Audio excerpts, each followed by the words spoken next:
Hello, and welcome to the If We Knew Then podcast. I'm Steven Socks. And I'm Lori Socks. Happy New Year, 2023. We hope you are all having a wonderfully relaxing and safe holiday. And today we revisit an interview we had with one of our most favorite people, Zen Buddhist priest Karen Maezen Miller. We're always so thrilled to speak with her.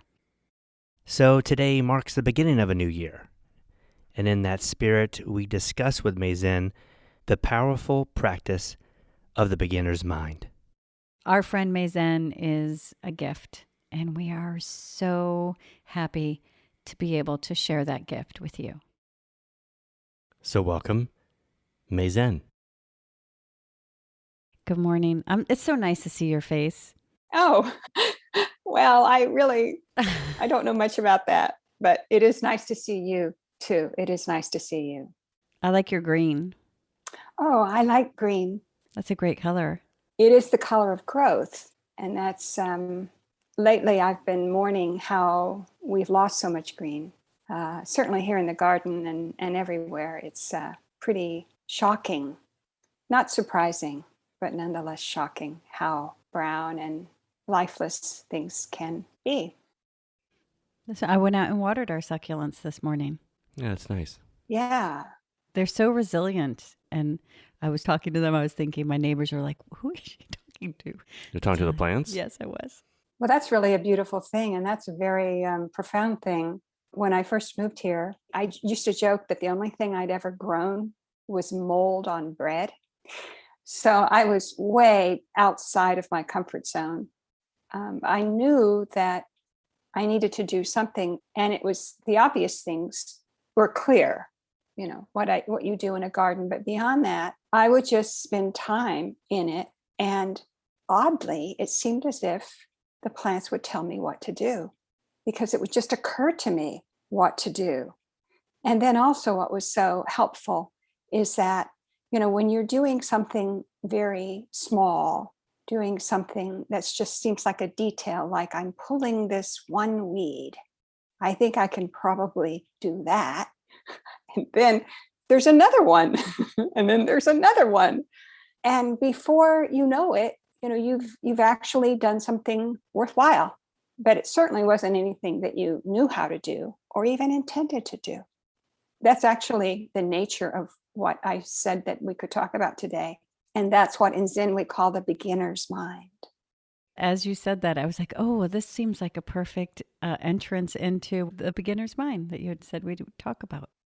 Yeah, beginner's mind. Actually, when I suggested this, I thought that we were, as a culture, and as a point in time, that we would all be resuming kind of a normal routine.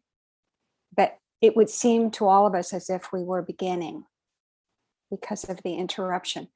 And now it may be even more apt because of what's been changing with the pandemic and what's been, returning. We really don't know if we're at the beginning or at the middle or at the end of anything at all. And that kind of realization that there's no beginning and no middle and no end, you're always just right where you are, that is really the perfect condition for practicing what we call beginner's mind.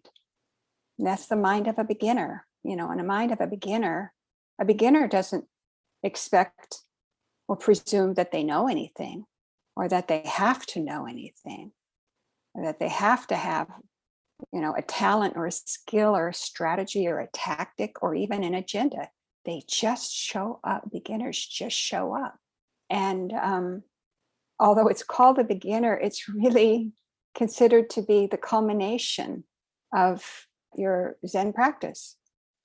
That you stop deceiving yourself by believing that you know what you're doing. We don't know what we're doing, and we don't know anything. That doesn't mean that we can't function really perfectly according to what's required and what's appropriate at the moment. When you had mentioned a beginner's mind, immediately in my head, I thought of the beginning of something. And I thought of when I'm starting something, my ears are open and I'm listening so intensely and not talking as much, just trying to get information and get my bearings, listening to people. And if I could be in that place more often in life as an advocate, as a parent, that's As a good. human. That's a good thing. Yeah. Yeah, it is, because that's really the flashpoint of creation itself. It's not as though we're sitting in the middle of a roadmap and that the course is laid out for us. You see, that's just a coping strategy we have for the uncertainty of life. Well, I know where I'm going. I know what my goal is. I know where I want to get. All of these devices that we have for really managing the inherent, uncertainty or unknowability of anything. But it is interesting that you talk about your ears being open, because that is the way we describe the beginner's mind. The beginner's mind isn't a closed mind. It's not a cynical or jaded or disappointed. It's completely open and free of judgment. A true beginner doesn't expect anything, certainly not of themselves. And an open mind hears and also has something that oddly is considered a benefit in life and in our practice, and that is doubt. To really doubt. It's not just a place of vulnerability, but it's really a very true thing to say, I'm not sure. You see, when we say that, it sounds like perhaps we're betraying ourselves because we're showing a weakness, or, we're supposed to really have an opinion or anything that's rock solid, you see. But to say, I'm really not sure, I don't know, I'm not certain, let's wait and see, let's give it time. Those kinds of things are, frankly, life affirming and life validating, and they're healing. They're very encouraging to others. It's comforting that you say that, because I think for the last month, that's how I felt, because, we did feel like everything was returning, and now we're back at the place where we were, and we're beginning the school year, and Liam's too young for a vaccination, and the schools again are trying to figure things out. And it feels like you're in like Jello. It feels like you're just like, I always think about the caterpillar before it becomes a butterfly. And that's what it's felt like, because I don't know. I feel like I don't know anything. I think back to our conversation about being present and letting each moment be that moment and not carry past moments with it. So I've really been using that when I think about our approach to this new, as you said, new beginning, because it is new, it's so unknown, to not let everything that's happened in the last year influence our decision. But it definitely feels like, boy, I just don't know anything. Like, I just feel like I'm really working on just, all right, let's see what this is. Let's see where we go. There can be a sense of community in that as well, because no one knows. No one has the slightest idea. Everybody's in the same position, and no one's prepared or ready or has any insights. Nobody can predict. And in a way, that's a unifier. If we can admit it, it's really a unifier. Suzuki Roshi, who was a Zen teacher in the 20th century, he's the one who actually made famous in America the phrase beginner's mind. He also said, not live each day as if it's the first, live each day as though it's the last. And by that, he means it's not preparation for anything. We have this tendency to always think in terms of the future impact, you see.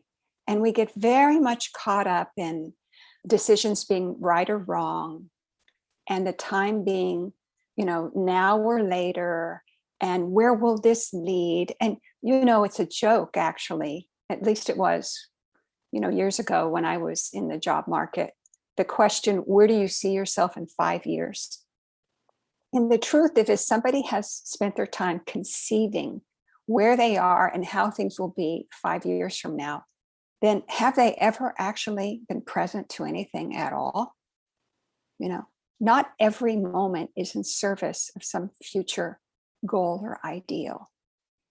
And like it or not, this global experience that we have has really knocked, in a way, the foolishness out of us, the arrogance out of us.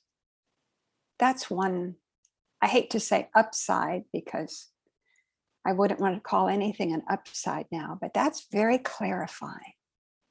I've heard from people this year who, of course, you hear from people when we all thought the pandemic was over, who said, this has really taught me to reconnect with people from other times in my life that I've lost touch with. And that's one facet of this. What do we value? What kind of life and world have we made for ourselves? We really can't count on this thing called the future. That actually can be a relief. It can be terrifying at times, but it can be a relief to know for certain that you can't control anything. Well, to make an analogy to parents who have children with Down syndrome, I see looking toward the future as a major focus in a lot of parents' mind. Where's my child going to be in 5-10 years? What's my child's future when maybe I'm not here anymore? Or just school-wise, what's going to happen? Comparing your child with someone else. Is my child ever going to speak like that person? Or you see an adult with Down syndrome, is that going to be my child? You can just go over this. And right, are we living in the present when we do that? Obviously not. And how much pain do you produce for yourself? It's kind of like you've made all of these deposits in the bank of suffering, through your just the judging mind, the comparing mind. I'll tell you about an experience I had recently. I recently was sitting in retreat, and I thought I might ask my teacher a question that went like this. I ended up not asking him at the time, but we did discuss it later. And my question to him was, is there ever a time when you stop worrying? Worrying. See, now, I mean, I have to tell you that my conditions, the conditions of, my parenting life might appear to you, and in some sense, were completely different. Now you know this because you have 2 children. And perhaps you worry equally about both, but maybe you don't. Nonetheless, it occurs to me that worry, even in my circumstance, is my greatest affliction. It is my sickness. It's chronic. I have never spent a day or night when I didn't live mostly within those narrow, uncomfortable, miserable confines of worry. So eventually I did ask my teacher this. Now he's 85 years old. And so he has children who are in their 60s or 50s. He has deceased children, you see. So nonetheless, I said to him, is there ever a time when you stop worrying? And he said, well, I have gotten better in terms of releasing some expectation, he says. And if you really look closely at what your worry is, you'll see that it's all tied up in expectations of what, really? What you think would be good, what you think would be best, what you want to have happen so you feel secure. You feel secure. You feel hopeful. The expectations of what has to happen so that you can be freed in some way from the straitjacket of your worry and concern. concern is actually a very benign word, because when I experience this, I know that I'm causing myself pain and that I'm causing other people pain, because I speak, act, react, and think from the standpoint of what's not possible, what's not going to happen, and how I will feel about that, you see. So that's really where we have to, I think, as human beings, first, we really have to always reflect back on ourselves. Say, what can I do to liberate myself and at the same time others from this constant grinding judgment and fear that I serve everyone. I mean, I really do hand it to people. There's hardly a thing I can say to people that I love that doesn't betray that my real motivation is my own fear and doubt about them. So I think in a way, we're all there. We're all in that place. And once again, I'll turn to you and say, just know that to the beginner, which you both qualify as beginners, I'm on the way to becoming a beginner. I want you to know. If we stay right here, you see, right here is this, we could call it calm, or we could call it stillness. Only my mind, my thinking mind, is moving in any moment. Right here, it's still and it's quiet, because even though there's sound, even the sound of my voice, or I can hear the buzz of the air conditioner, or a dog barking, or traffic, even though there are sounds, if my mind is quiet, then this is very still and calm. No one's judging it. No one's interfering, because that one who disrupts is always me and my thought pattern. And I go to it. I really have to tell you, if I wake up because the sprinklers went on, at 5 a.m. in the morning, what am I going to think about? I'm going to go right to that worry spot, you see, and start working that again. And I'll tell you, if I wasn't a parent, and if I didn't see my own fear and what that causes, I don't think I would have sustained my practice, because I can see immediately, and I know, thoroughly how much trouble I cause and hurt I cause just by virtue of that. So return to this spot right here. Return to this present moment and confine it. Don't make it fancy. It's just what's in front of you.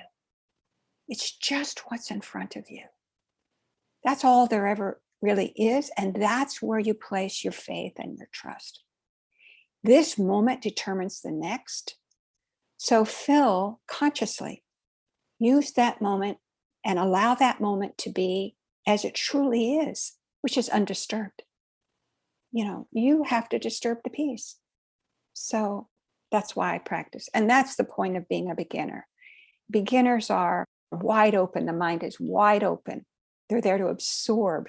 And they have questions, and they're not certain. And they take guidance. They don't know what they're doing, but they do the best they can. You see, there's tremendous power in that. Well, in our conversations, because I listen to our conversations, and from each different conversation, like our first one was about that, being present and not bringing moments that aren't really in that. And that was so empowering, and integrating that into when I would do something or feel something or think something, because, the truth is that, like when you're dealing with the school, which seems to be one of the challenges that I think disrupt my peace the most. It was just this summer that I realized, because of a situation that had happened, Liam, we're always pushing him to work really hard to rise above whatever errors the school will make or that they have made. And this summer was no exception.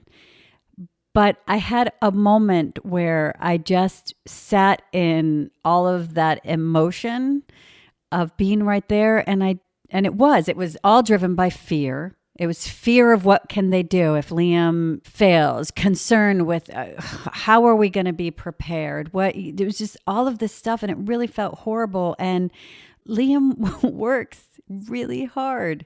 He's so wonderful, and I'm like learning to be present with him, which is one of the things that you really helped me find with him. Because there's so many gifts. I mean, he has such a gift of being present that it just took me now.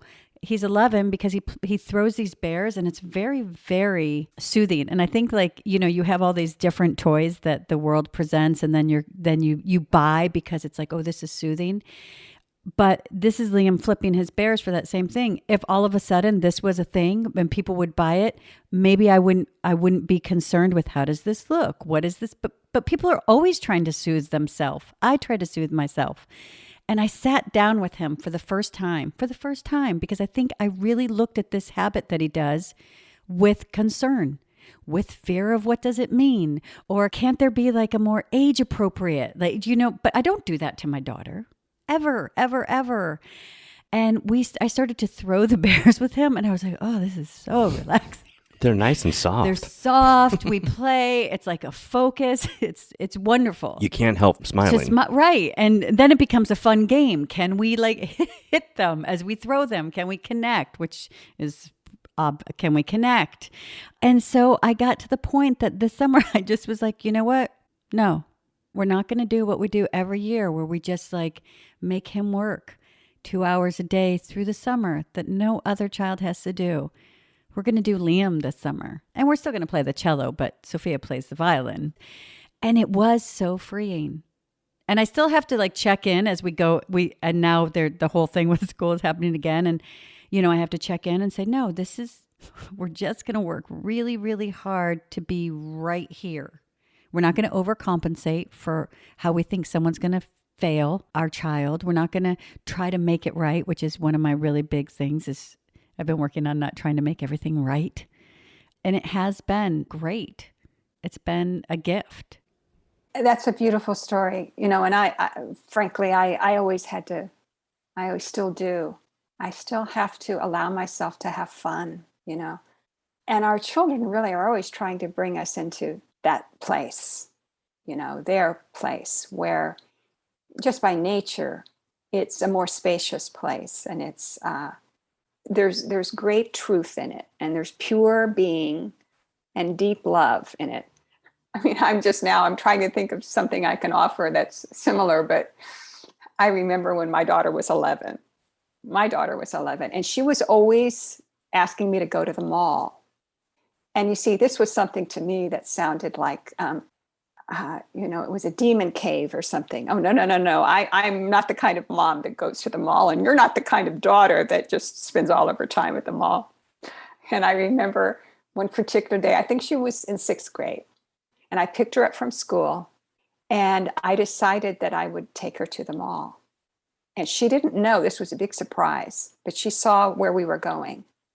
And at that time, what I thought would be the most atrocious and inappropriate and kind of evil thing that she could acquire at the mall was skinny jeans. And so I told her that we were shopping for skinny jeans. Now, this is such a small thing, you see, but to see the transformation in her, that she could be, I could let her be her. Mm-hmm. And I could be with her as she was being her. And I wasn't judging her. She didn't have to look over her shoulder. She didn't have to worry about whether she pleased me or not.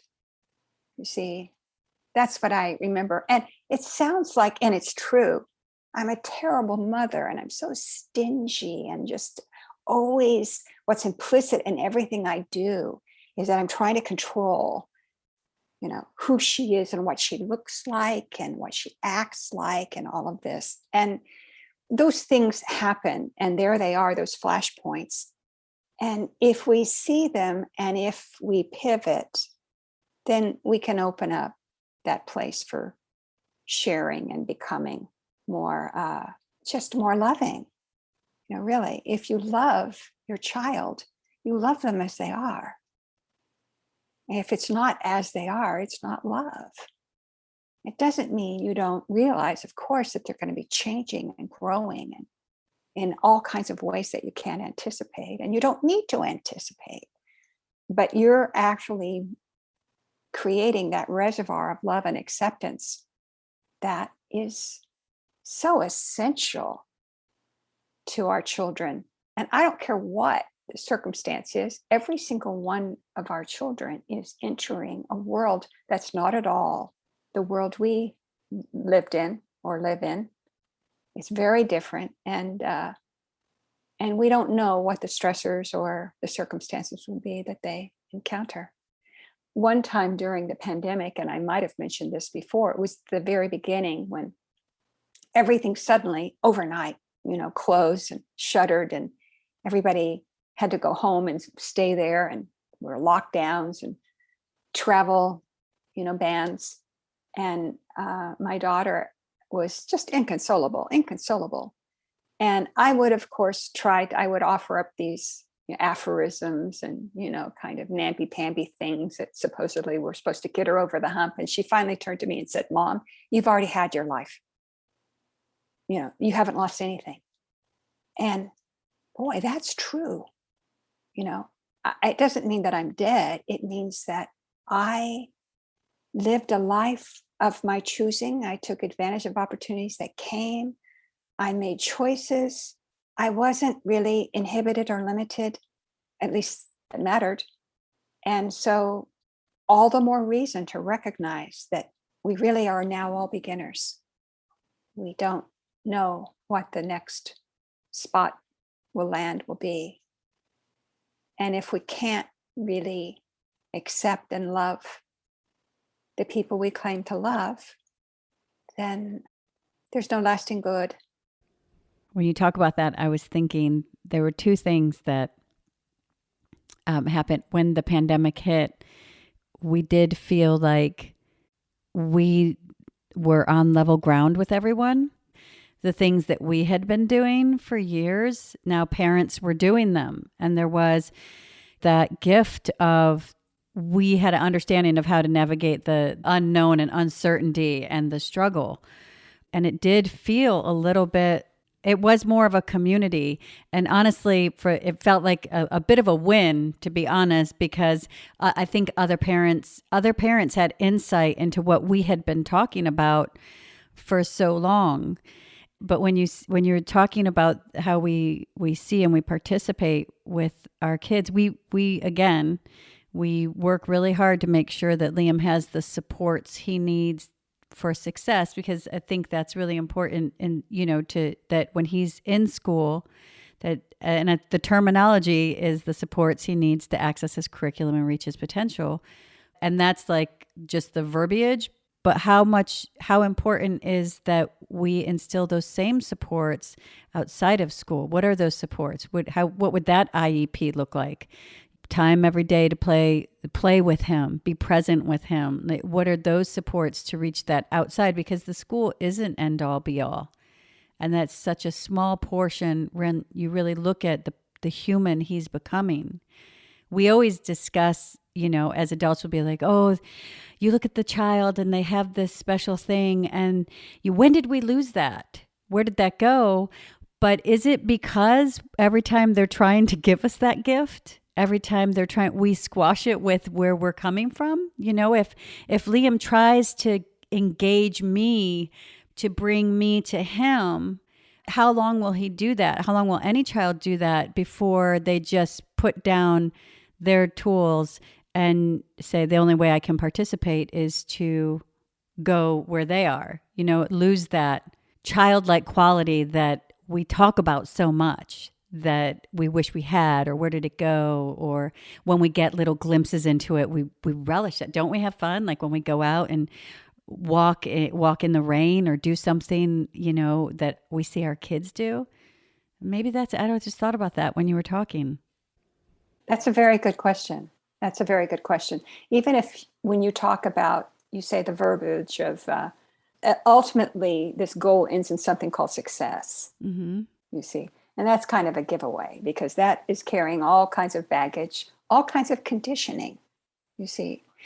So we ourselves have to look at the conditioning that we bring into every situation because that determines our judgment and our comfort level and whether we think it's a good use of time or a bad use of time, whether it has negative connotations or positive connotations. When in fact, particularly Liam, and maybe all of our children, grown or otherwise, are always coming from an unconditioned place, unconditioned, that beginner's place where let's try this, or what about this, or hey, this is fun, or why don't we go do this? I'm the one who really in my parenting relationship was always setting those limits and boundaries based on what I thought was good for my daughter or what would help her or what could, what was useful. You begin to think in terms of resume building and how this will look on the application. And does this lead to this kind of test score or GPA? I mean, frankly, that's all a lie. That's all a lie, built on a lie, supported by the lie about what it means to succeed. What does it mean to succeed? We have a very narrow definition of that is built on our own experience. So yes, I'm sure that in your situation, the teacher in the house is not you. It's neither one of you. Yeah. I used to say about my daughter when she was little that, we think in terms of how busy we are and how important our work is and how hard it is and how much we have to do. But the real workhorse is always the child, because that child is constantly engaged, constantly active, and actually constantly trying to figure out what will turn us around. What will make mom and dad happy, what will make them laugh. It's kind of sad when you think about it, but we can turn in those times like you have and do that more often. That can never be a waste. A smile, a laugh, something truly shared free of judgment is never a waste. Or you can look back at your own childhood and the things that you learned on your own, or the things that you learned because you were instructed that way and never allowed to even attempt or to fail in the way that was the preconceived notion of your parent. Obviously there's responsible things to do. There's responsible things to say, well, don't do that because I'll explain to you exactly that you'll burn your hand when you touch the stove. There's responsibility there, but to worry as the parent, which I know generations of parents have done, to worry and to take away all the experiences of a child attempting something and then learning the lesson from it, or you're learning the lesson of, yeah, that works too. I don't want to offend anybody, but I'm sure this will. The world is full of people who became lawyers because they were expected to be lawyers. And the good news is they're no longer lawyers because it was never something that they were doing for themselves or because of some deep need or motivation they have. Granted, there are many other, happy and successful lawyers, but that's kind of, you see how that happens. People become, or young people become, what their parents either very heavy-handedly, select and direct, or what is implied, to them that they need to do. And actually, just this week or last week, I I think, a marvelous demonstration at the Olympics of how an athlete can finally stop and say, why and for whom am I doing this? Why am I doing this? Is there any joy left in this for me? Is there only pressure and expectation and only judgment? Is there only pain? And I thought that was a pivotal demonstration to us, both as parents and as human beings and as citizens, to see through just all of the construction and the infrastructure that goes into these very idealized outcomes that ultimately are extremely painful and harmful to the people on whom we place these very high expectations and relentless pressure. So for me, the medicine I had to take years and years ago was the skinny jeans. That was a good day. It was a happy day. Skinny jeans outlived their importance. But what was more important is that I could make that turn, just like you described, Lori, that turn to where I could participate, affirm, and validate where my child and who my child was. We do fight really hard to keep him out of a box. We fight to not put him in that classroom. And I think I try to really look at anything that I refer to as fighting, because it's not something I like. I don't like the word. I've never liked it, but it feels like that. Fighting to keep him out of a box, fighting to keep him in a classroom, fighting even in society or the perception of Liam to be outside of the box of the misperceptions. But what box are we putting him in? We need to fight ourselves to not put him in a box as well, which I can say that I have. I've definitely put him in a place of expectation. And I do believe in that same journey of changing that perception and just lifting up all that he is, because with Down syndrome, there's so much that comes from the outside that isn't true. And I think that my goal is to find that balance of, one, what other people think doesn't matter. Sometimes it can cause limits. So there is still that, how do we just support our children to be all they are without that outside influence causing us to put them in some kind of box or create that concern. So that's my journey, is to find that way of supporting him to be all of him, just like I support my daughter, and to continue to change that conversation where I'm not fighting. Maybe shift my focus to just supporting and not being so affected by the fear and concern. I think that it's a default that we all have to think that of all the influences, the negative influences coming from outside, but all we ever have to work with is ourselves. So I think a good question for you to ask yourself all the time is, do I believe in Liam? Do I believe in him? I think that applies in every relationship. Do I believe in him? And that just seems to me to be more intimate and more real than talking about support, what support might be. Do I believe in him?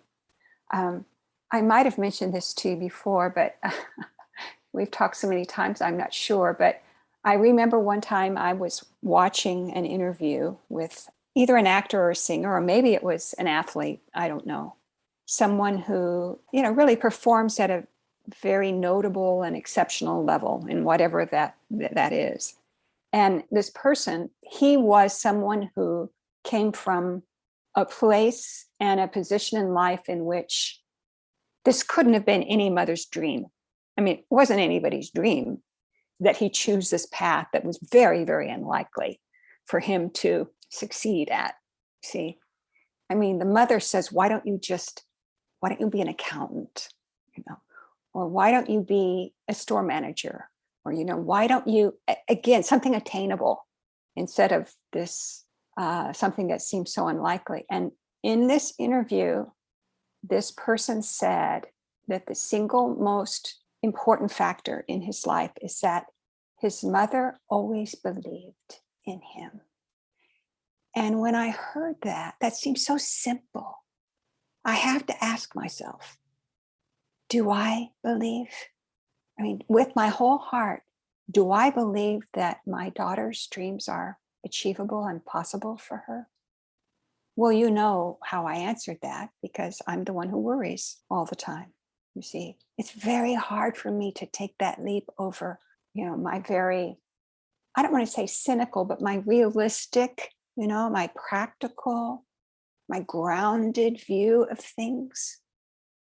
And so that's, again, one of those pivot places where we say, do I really believe? Without knowing, it's not as though you have a recipe or a guarantee. Do I just believe in him? The answer has to be yes, because you're the mother and you're the father, and there's no one out there.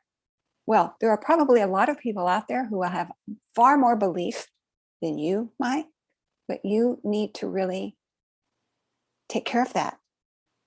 Take care of that for Liam and take care of that for Sophia. In the same way, and knowing perhaps that your own parents were skeptical, or maybe they were withheld complete approval or something in whatever you chose to do, what a difference that makes. That the people that you trust the most in your life are completely behind you.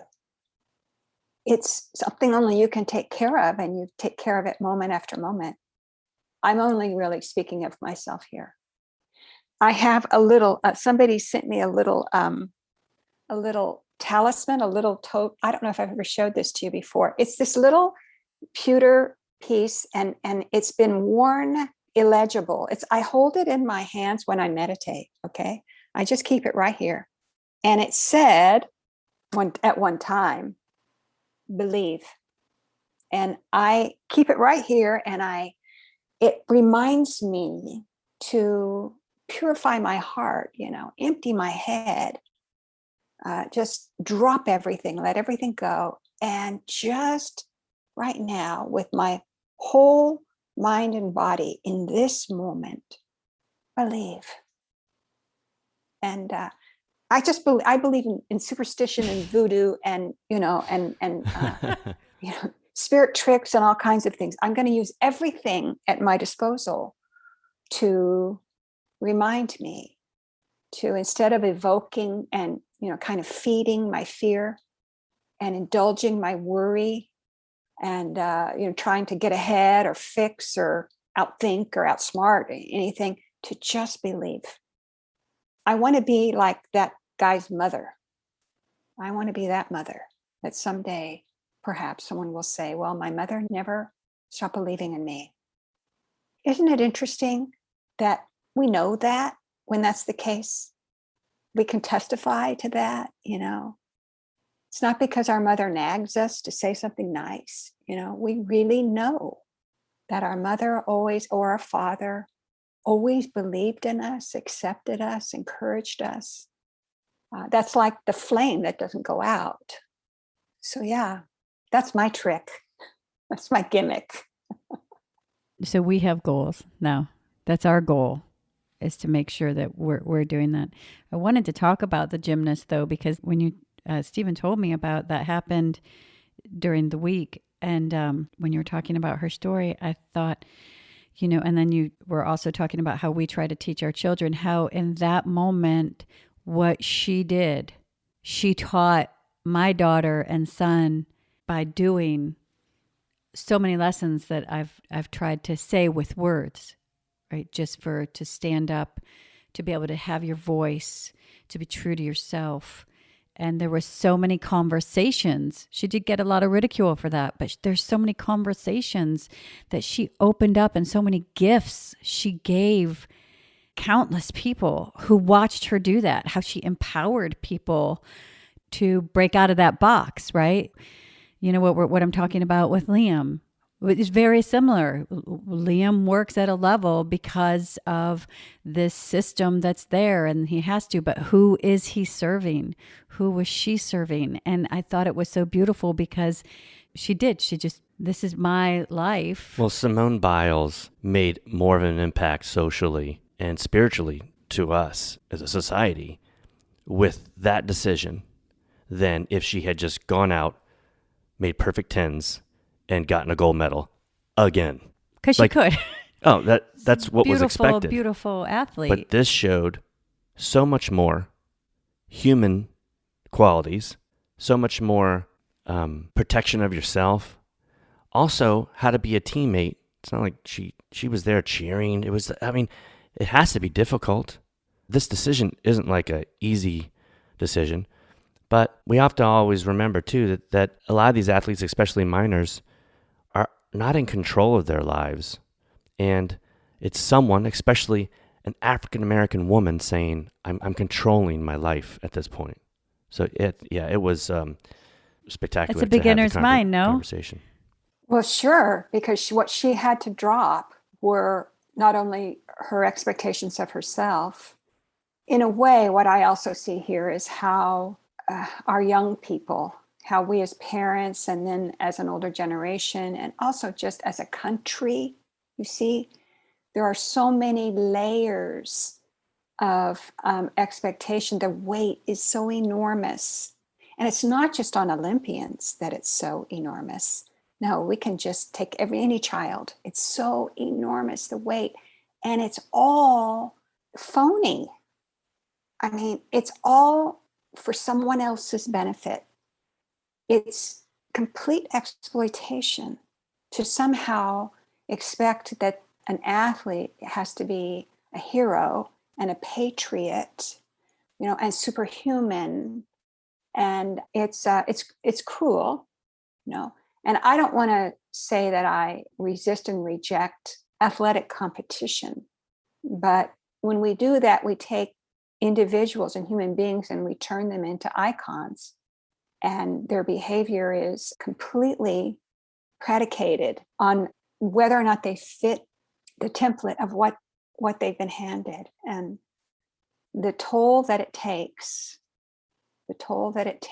on well-being and self-determination and all of those things that we really value. I thought that as impossible and as courageous as any of her gymnastics skills must have been, this required much more courage. It's really a lesson for all of us to drop the weight that we foist onto others, to somehow bring us, in this case, it's just bringing us entertainment value of all things, but to bring us pride and to deliver us, happiness and satisfaction and contentment and security. Sure, we do that with our athletes, but we do that with our children and we do that with one another. And we have to take a step back from all of that. Well, also to go back to what you were saying about believing and do I believe, it's obviously the right thing to do. It's obviously when the people have believed in you, in your life, the power of that. If you respect their opinion in yourself, especially if it's someone close to you, and also what it feels for the person that is saying, I believe in you. I mean, if I truly believe in my kids, then doesn't the fear and the worry just drop away? Yes.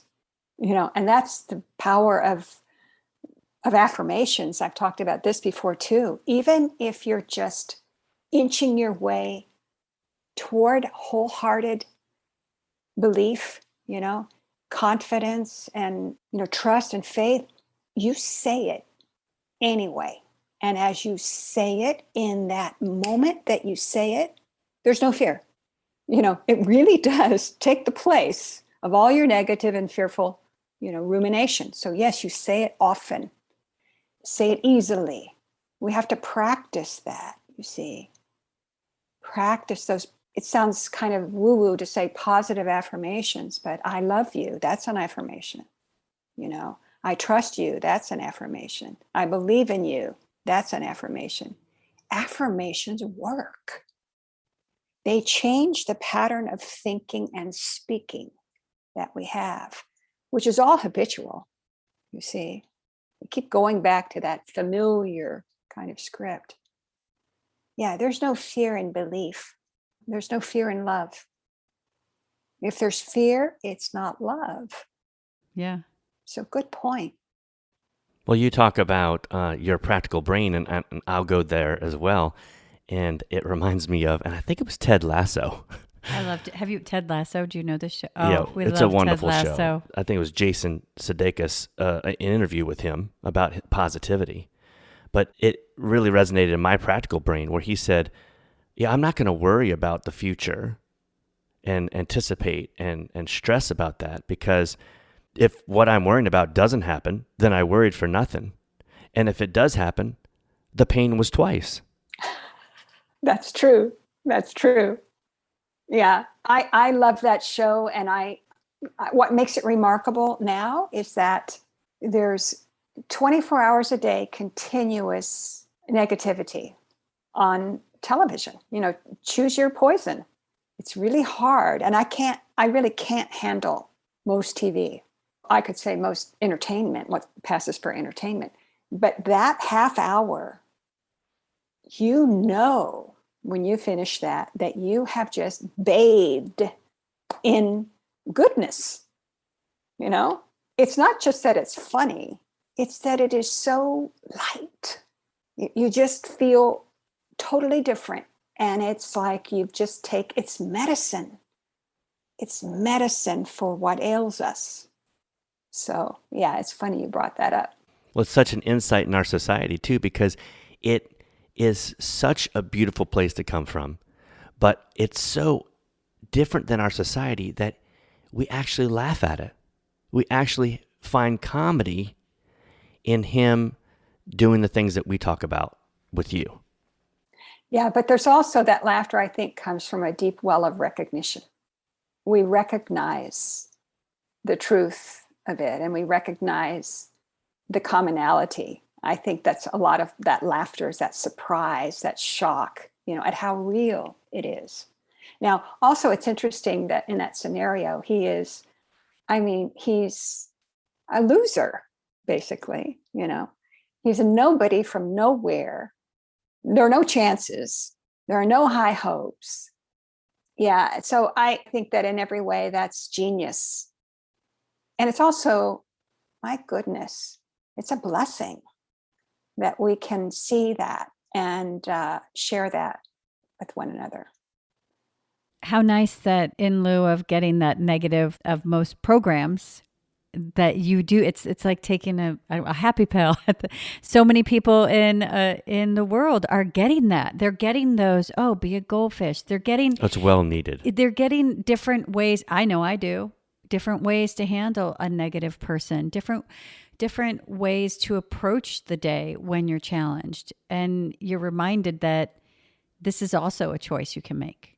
And it's the choice that comes from love, not that comes from the fear, which I think it's so needed. Yes. I think that you could probably write a textbook on the Ted Lasso way to do, anything, really, any challenging situation, walking into any room where there's nothing, quote, good to say, but nonetheless, it's just a powerful example of acceptance and real teamwork, like we talked about, and respect and care for human beings, for each other. We should have WWTLD. What would Ted Lasso do? Things. What would Ted? That's right. More or less what I was implying. Yes, yeah. We need to do that. Yes, because it does. The one thing just the other day, Sophia was saying is because he talks about let's all be goldfish. Goldfish have the shortest memory. And we had a situation and there was negativity. And I said, okay, well, we're going to learn from that. So I said, so what should we do? And Sophia was like, let's be goldfish. Let's Oh, she said that? Yeah. Oh. She says it's be like shortest memory, goldfish. And then you can move forward, because we were talking about moving forward from here instead of, like you said, bringing so much into it, moving forward from here. So let's be like goldfish and forget that. Take the lessons, learn and grow, but move forward. You talked about with the gymnast as well, and I think breaking those, Ted Lasso definitely breaks the template, but my goal going forward is breaking that template, because I know I have a template for Liam, and I'm continually trying to get this journey that I'm on with him, and just looking inside to, where it came from. You blew our minds when you said, Maezen, advocating is just showing up. And then in I think that was almost a year ago. And in this year, we've practiced just showing up and being present. And we've mentioned it many times. Yeah, we mention it a lot. Like we do, because it's true. It's because it's a simple sentence, like be a goldfish. It's a simple sentence to just show up. But when you do it, it does take a mindfulness to go, I'm going to be here. So you're being here, and it takes that choice. But there's so many gifts there. And now I can look and see, what kind of template. As a mom, it's hard not to, it's a challenge not to say, I'm going to, for Liam, because we have this exterior, but maybe that exterior can fall away. And it's something that I think I said like even a month ago, like that exterior just, maybe that doesn't mean as much as I've given it credit. The power that I've given. If people misperceive, it's not my business. It's really not my business. And you can't change them. I mean, you can change them, but not in the way you think. And setting that aside and recognizing that this is your job, and it's your job to modify the conditions under which your son is living right now. And the other thing that's happening, and I don't have to tell you this, is time's going to speed up for him and you. Your sense of where you are in things, radically changes. And can you handle that? Can you allow that? Can you believe in him every day, no matter what? And, this gets to a place, ultimately, all of this comes from love. There's no love if there are any conditions placed on anything.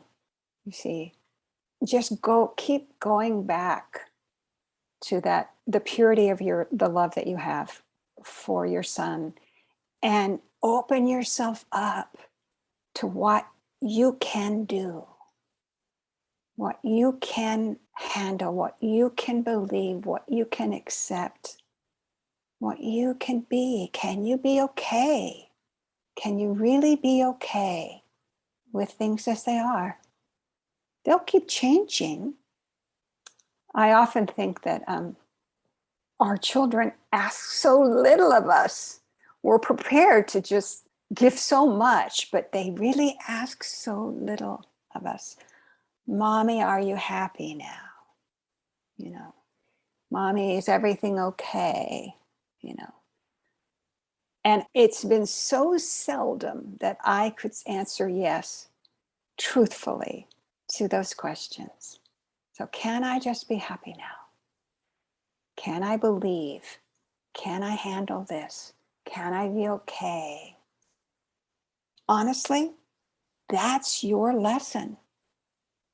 So wipe everything else away and just begin again. We're always so humbled to have you on the podcast. I love it. I look forward. I was looking forward to this for weeks. You were talking about, can't remember if it was Ted Lasso you were talking about or something else that was just this positivity. And that when I came into this, I thought, I'm just going to sit. It's like this bath of just breath that I get from our time together. Just that reminder, that little, just to be present. It really does feel like something washes over me. The lessons and reminders and encouragements. They really do. And they'll continue to wash over me. And I notice that as they become more and more integrated into my day, it's like a little seed, I guess. And then I get this beautiful blossom. I see the, the fruit on the tree, the moments of throwing bears together, the weightlessness of not bringing having to carry all of that.